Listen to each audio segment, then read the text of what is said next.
ሰላም ጤና ይስጥልኝ እንደምንላችኋል ውድ ተመልካቾቻችን ከአባይ ቴሌቪዥን የሚተላለፍላችሁ የዕለተ ማክሰኞ የካቲት 3 2018 ዜና ላፍታ የመረጃ ሰዓታችን ተጀምሯል።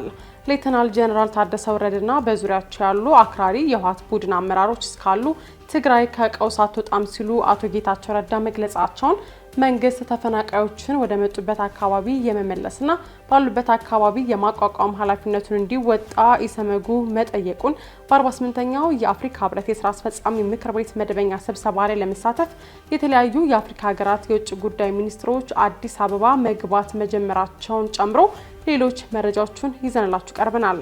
ዜናዎችን እየመራው ሀና ፍሳ ከእናንተ ጋር ቆይታ አድርጋለሁ። አብራችሁ ቆዩ።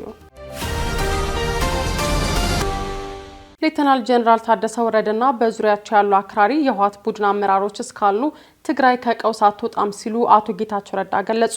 የትግራይ ጊዜያዊ አስተዳደር ፕሬዝዳንት ሌተናል ጄኔራል ታደሰ ወረደና በዙሪያቸው ያሉ አክራሪ የህወሓት ቡድን አመራሮች እስካሉ ድረስ ትግራይ ከቀውስ አትወጣም ሲሉ አቶ ጌታቸው ረዳ ገልጸዋል። ጄኔራል ታደሰ የጊዜያዊ አስተዳደሩ ምክትል ፕሬዝዳንት በነበረበት ወቅትም የህወሓት ቡድን ውስጥ የሚገኙ አክራሪዎችን ሲያባብሉና ጊዜያዊ አስተዳደሩን በተደጋጋሚ ቀውስ ውስጥ ሲከቱ ነበር በማለት አቶ ጌታቸው ከሰዋል። የጠቅላይ ሚኒስትሩ የምስራቅ አፍሪካ ጉዳዮች አማካሪ ሚኒስትር አቶ ጌታቸው ረዳ ፎርቹን ጋዜጣ ላይ ባሰፈሩት ጽሑፍ እርሳቸው የትግራይ ክልል ጊዜያዊ አስተዳደር ፕሬዝዳንት በነበሩበት ወቅትም ሌተናል ጄኔራል ታደሰ በእርሳቸውና በአክራሪዎች መካከል አሸማጋይ መስለው በመቅረብ የፓርቲው ጥገኛ አድርገዋቸው እንደነበር ጠቅሰዋል። በኋላም ጄኔራሉ የጊዜያዊ አስተዳደሩ ፕሬዝዳንት መሆናቸው በትግራይ ብዙ ጥፋት አስከትሏል ሲሉ ነው አቶ ጌታቸው በጽሑፋቸው ያሰፈሩት። በወቅቱ ጄኔራል ታደሰ የክልሉን ኢንቨስትመንትና መሬት ጉዳዮች እንዲቆጣጠሩ የተሰጣቸው ኃላፊነትም ራሳቸውን በዙሪያቸው ያሉ አካላትን ለማበልጸግ ተጠቅመውበታል ያሉት አቶ ጌታቸው ጄኔራል ታደሰን ለፈጸሙት ሴራና ጥፋት ሁሉ አለመቀጣታቸውና ከኃላፊነት አለማንሳታቸው እንደሚቆጫቸውም ገልጸዋል። ሌተናል ጄኔራል ታደሰ በጊዜው ወታደራዊ አቅማቸውን ተጠቅመው ጊዜያዊ አስተዳደሩን ማጠናከር ይገባቸው እንደነበር የጠቀሱት አቶ ጌታቸው ይሁንና የጊዜያዊ አስተዳደሩ ዋነኛ ተቃዋሚ በመሆን ፖለቲካዊ ሴራ ውስጥ መግባታቸውን እንዲሁም ጊዜያዊ አስተዳደሩ እንዲወድቅ ትልቅ ሚና መጫወታቸውንም አስረድተዋል። ጄኔራል ታደሰ በወቅቱ በጊዜያዊ አስተዳደሩና በህወሓት ቡድን መካከል አሸማጋይ መስለው በመግባት ሁኔታዎች ሲቀያየሩ ስልካቸውን አጥፍተው እንደጠፉም ገልጸዋል። የህወሓት ቡድን ታጣቂዎች የጊዜያዊ አስተዳደሩን ክፍሎች ካፈረሱ በኋላ ታደሰ ተመልሰው ብቅ ማለታቸውን ጠቅሰው ይህም ለቡድኑ በተዘዋዋሪ ድጋፍ መስጠት መሆኑንም አስፍረዋል። መንግስት ተፈናቃዮችን ወደ መጡበት አካባቢ የመመለስና ባሉበት አካባቢ የማቋቋም ኃላፊነቱን እንዲወጣ ኢሰመጉ ጠየቀ። የኢትዮጵያ መንግስት ተፈናቃዮችን ወደ መጡበት አካባቢ የመመለስና ባሉበት አካባቢ የማቋቋም ኃላፊነቱን በካምፓላው የአፍሪካ ህብረት ስምምነት መሰረት እንዲወጣም የኢትዮጵያ ሰብአዊ መብት ጉባኤ የሀገር ውስጥ ተፈናቃዮች ሁኔታን አስመልክቶ ባወጣው ልዩ መግለጫ ጠይቋል። ኢሰመጉ በአራት ክልሎች ብቻ ወደ 46 የሚሆኑ መጠለያ ጣቢያዎች መኖራቸውን ይፋ ያደረገ ሲሆን በዚህም ከታህሳስ 2011 እስከ ነሐሴ 2017 ዓ.ም በሶስት ዙር ያደረኩት ባለው ጥናት በቤንሻንጉል ጉሙዝ ክልል 4 መጠለያ ጣቢያ፣ በኦሮሚያ ክልል 15 መጠለያ ጣቢያ፣ በአማራ 22 እንዲሁም አፋር ክልል 5 መጠለያ ጣቢያ ውስጥ በርካታ ተፈናቃዮች እንደሚገኙ ኢሰመጉ በሪፖርቱ አስፍሯል። ተፈናቃዮቹ እየደረሰባቸው ያለውን ሰብአዊ ቀውስ መንግስት በካምፓላው ስምምነት መሰረትም ኃላፊነቱን መወጣት አለበት ያለው ኢሰመጉ በተለይ የምግብ፣ የልብስ፣ የጤና አገልግሎት፣ የትምህርትና ልዩ ድጋፍ ለሚያስፈልጋቸው ተፈናቃዮችም ድጋፍ ከማድረግ ባለፈ ወደ ቀያቸው መመለስ ያስፈልጋል ሲል በሪፖርቱ አክሏል። መንግስት ተፈናቃዮችን ወደ ቀያቸው የሚመልስ ከሆነ የተፈናቃዮችን ፍላጎትና ፍቃድ መሰረት ባደረገ መልኩ በውይይት መሆን እንዳለበትም የኢትዮጵያ ሰብአዊ መብት ጉባኤ ባወጣው ሪፖርት ገልጿል። ኢሰመጉ አክሎም ተፈናቃዮች የተፈናቀሉበትን አካባቢ ሰላማዊ በማድረግና ተገቢውን ጥበቃ በማድረግም መንግስት ዘላቂ መፍትሄ እንዲሰጥም ጥሪ አድርጓል። ኢሰመጉ መንግስት የተፈናቃዮችን ጉዳይና የህግ ማዕቀፎችን ተፈጻሚነት የሚከታተል ራሱን የቻለ ተቋም እንዲያቋቁም ጭምር ጠይቋል። በኢትዮጵያ በተለያዩ አካባቢዎች ከ2011 ዓ.ም ጀምሮ ግጭትን መሰረት አድርገው የተፈጠሩ መፈናቀሎችን ተከትሎ በርካታ የሰብአዊ መብት ጥሰቶች ደርሰዋል ያለው ኢሰመጉ በአራቱም ክልሎች በሚገኙ የተፈናቃዮች ጣቢያ የክትትል ባለሙያዎችን በማሰማራት ተፈናቃዮችን በአካል በማግኘትና ተፈናቃዮችን ቃለ መጠየቅ በማድረግም መረጃን መሰብሰብ መቻሉን ጠቁሟል። በ48ኛው የአፍሪካ ህብረት የስራ አስፈጻሚ ምክር ቤት መደበኛ ስብሰባ ላይ ለመሳተፍ የተለያዩ የአፍሪካ ሀገራት የውጭ ጉዳይ ሚኒስትሮች አዲስ አበባ መግባት ጀመሩ። ከነገ ጀምሮ ለሚካሄደው ለ48ኛው የአፍሪካ ህብረት የስራ አስፈጻሚዎች መደበኛ ስብሰባና ለ39ኛው የአፍሪካ ህብረት የመሪዎች ጉባኤ ላይ ለመሳተፍ የሀገራት የውጭ ጉዳይ ሚኒስትሮች አዲስ አበባ መግባት ጀምረዋል።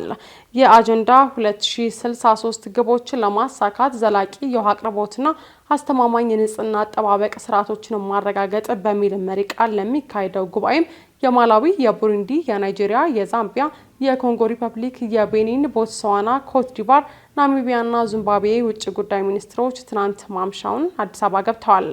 ዛሬ ጠዋት ደግሞ የሶማሊያ የውጭ ጉዳይ ሚኒስትር አብዲሰላም አብዲና የሞሪታኒያ የውጭ ጉዳይ ሚኒስትር መሐመድ ሳሌም አዲስ አበባ የገቡ ሲሆን በቦሌ ዓለም አቀፍ አውሮፕላን ማረፊያ ሲደርሱም የውጭ ጉዳይ ሚኒስቴር ከፍተኛ የስራ ኃላፊዎች አቀባበል አድርገውላቸዋል። ከነዚህም በተጨማሪ ደግሞ የሴራሊዮን የውጭ ጉዳይና ዓለም አቀፍ ትብብር ሚኒስትር ቲሞቲ ሙሳ ካባ እንዲሁም የሳህራዊ አረብ ዲሞክራቲክ ሪፐብሊክ የውጭ ጉዳይ ሚኒስትር መሐመድ የስለም ለዚሁ ጉባኤ አዲስ አበባ ገብተዋል። 39ኛው የአፍሪካ ህብረት የመሪዎች ጉባኤ የካቲት 7 እና 8 ቀን 2018 ዓ.ም የሚካሄድ ሲሆን ከጉባኤው አስቀድሞ የካቲት 4 እና 5 ቀን የስራ አስፈጻሚ ምክር ቤቱ 48ኛው መደበኛ ስብሰባ ይካሄዳል። ጠቅላይ ሚኒስትር አብይ አህመድ ከየካቲት 4 እስከ 10 2018 በአዲስ አበባ የሚካሄደውን የአፍሪካ ህብረት ጉባኤን ለመሳተፍ የሚመጡ እንግዶችን ህዝቡ በተለመደ የእንግዳ አቀባበል ባህሉ ይቀበላቸው ሲሉ በትናንትናው ዕለት ጥሪ ማስተላለፋቸውን በአውደ ዜና የመረጃ ጥንቅር መዘገባችን ይታወሳል። የአማራ ባንክ ዋና ስራ አስፈጻሚ በመሆን ሲያገለግሉ የቆዩት ዶክተር ዮሐንስ አያሌው የጸደይ ባንክ አዲስ ፕሬዝዳንት ሆነው መሾማቸው ተዘገበ። በኢትዮጵያ የባንክ ኢንዱስትሪ ውስጥ አዲስ ከሆኑ ተቋማት አንዱ የሆነው ጸደይ ባንክ በኢኮኖሚክስና በፋይናንስ ዘርፍ ከፍተኛ ልምድ ያላቸውን ዶክተር ዮሐንስ አያሌው አዲሱ ፕሬዝዳንት አድርጎ መሾሙን አስታውቋል። ሹመቱ ከየካቲት 2 ቀን 2018 ዓ.ም ጀምሮ ተግባራዊ የሚሆን ሲሆን አሁን ላይ የኢትዮጵያ ብሔራዊ ባንክን የመጨረሻ ማረጋገጫ በመጠባበቅ ላይ ይገኛልም ተብሏል። ዶክተር ዮሐንስ ወደ ኃላፊነቱ የመጡት ባንኩ ከፍተኛ የፋይናንስ ፈተና ውስጥ ባለበት ወቅት መሆኑ ተገልጿል። ጸደይ ባንክ በ2017 የሂሳብ ዓመት 2.13 ቢሊዮን ብር የተጣራ ኪሳራ ማስመዝገቡ ይታወሳል። ይህ ከፍተኛ የፋይናንስ ክፍተት ባጋጠመበት ወቅትም ዶክተር ዮሐንስ ወደ አመራርነት መምጣታቸው ባንኩን ከኪሳራ ለማውጣት እንዲሁም የባንኩን የገበያ ተወዳዳሪነትና መረጋጋትን ለማጠናከር ትልቅ ሚና ይኖራል ተብሎ ይጠበቃል ተብሏል።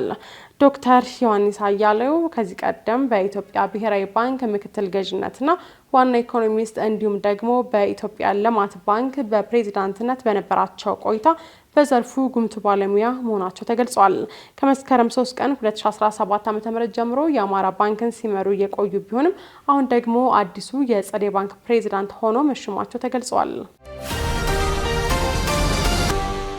55 ተሳፋሪዎችን የያዘ የፕላስቲክ ጀልባ በሊቢያ ባህር ዳርቻ ተገልብጦ 53 ስደተኞች ሕይወት ማለፉ ተዘገበ። 2 ህጻናትን ጨምሮ 55 ተሳፋሪዎችን የያዘ የፕላስቲክ ጀልባ በሊቢያ ባህር ዳርቻ ተገልብጦ ከሁለቱ በቀር ሁሉም ስደተኞች መሞታቸውን የተባበሩት መንግስታት የፍልሰተኞች ተቋም አስታውቋል። የሊቢያ ባለስልጣናት ከአደጋው በሕይወት የተረፉት 2 ናይጄሪያውያን ሴቶችን መታደጋቸውን ዓለም አቀፉ የፍልሰተኞች ድርጅት በትናንትናው ዕለት አስታውቋል። እንደ ተቋሙ ገለጻ አርብ ዕለት አደጋ ያጋጠመው ጀልባ ከተለያዩ የአፍሪካ ሀገራት የመጡ ፍልሰተኞችንና ስደተኞችን ጭኖ እንደነበር ተገልጿል።